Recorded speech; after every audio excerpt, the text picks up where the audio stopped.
We have one project which was before our time, before our blockchain lab time, and this took place in Georgia. Best practice example of how blockchain might add value to our work. Basically, what we did in Georgia was we consulted the legal framework involving land registries based on blockchain. And this only worked because we had the backing of the Georgian institutions, and they were very interested in getting all their land titles on blockchain, just to prevent fraud, bribery, etc. Yeah, this was the best practice, and this was also one key moment which kind of influenced the thinking of our management board to pursue this technology with our lab. These ideas make sense. To be more concretely, we started with 150 different projects with blockchain and how they might improve the sustainable development goals. So the sustainable development goals of the United Nations are always the thing which we look upon when we come up with ideas. So at the beginning, we had 150 ideas. We narrowed them down to 15 at some point, and based upon those 15 ideas we kind of tried to align them with our GIZ project portfolio, and currently we're pursuing 5 different work streams where we put in our personnel as well as our thoughts.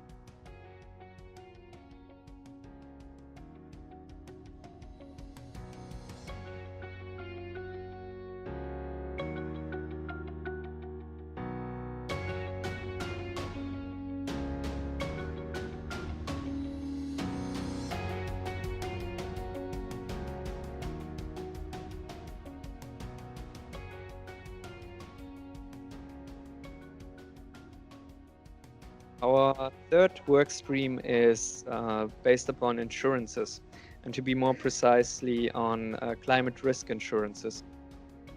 We have a very interesting stakeholder alignment there because we have one insurer involved, our GIZ project, which is in that country, and we as the GIZ blockchain lab. So what the insurer wants to do, they have very great sensors already at place in this country, and they want to use the data of those sensors to write data into a blockchain. And based upon the data which is written into the blockchain, smart contracts will be triggered, which will automatically pay out the insured persons. In this case, we are focusing on small-scale farmers, their insurances against climate risks. To put it in very simple terms, if it rains too much, payments will be triggered, or if there is a drought or anything, also payments will be triggered, and the blockchain has the function of an immutable ledger, which provides traceability for everyone and will also allow the insurer to get more customers. And for the small scale farmers, it means that payments will be triggered way faster than they are currently. This is also a very great impact, and I think we can also measure that impact, because if you don't have to wait for months to get your payments rather than days, this will change a lot, we hope.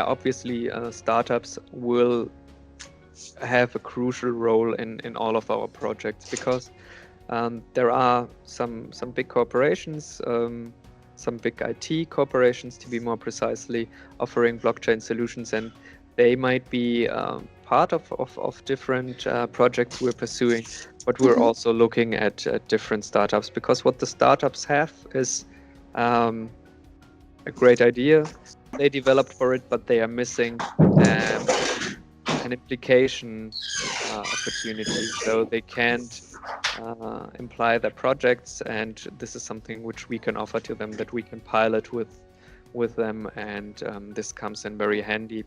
And there are many great startups, to be honest. I mean, looking at all the different work streams we have, there are great startups in the supply chain sector, as well as there are great energy startups, so there are plenty.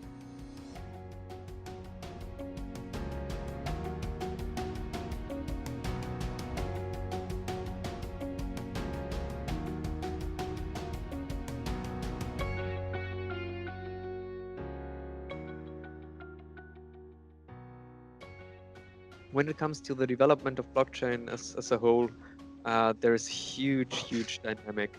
And I think this year, well, basically also next year, will be a crucial year for blockchains, because now it's kind of still feeding or reliant on the hype which was last year with the whole cryptocurrencies and ICO madness, but now it comes to applications.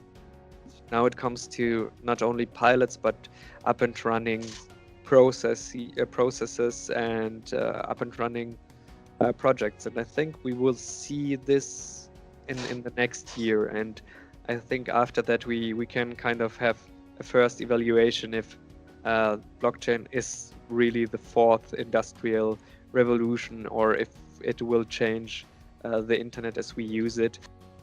Yes, because currently many ideas are still in a very early stage, did not have the possibility to actually go into the field and try their solutions. But I think this will change by next year. It will definitely change by next year. I mean, one key aspect which I'm also very much looking for, which will probably also take place in the next year, will be a higher degree of interoperability. Blockchains will start to talk to each other, which currently is not the case, and this limits the growth of many ideas, because I mean, you have systems which only run on their own and are not capable of communicating with other very similar systems.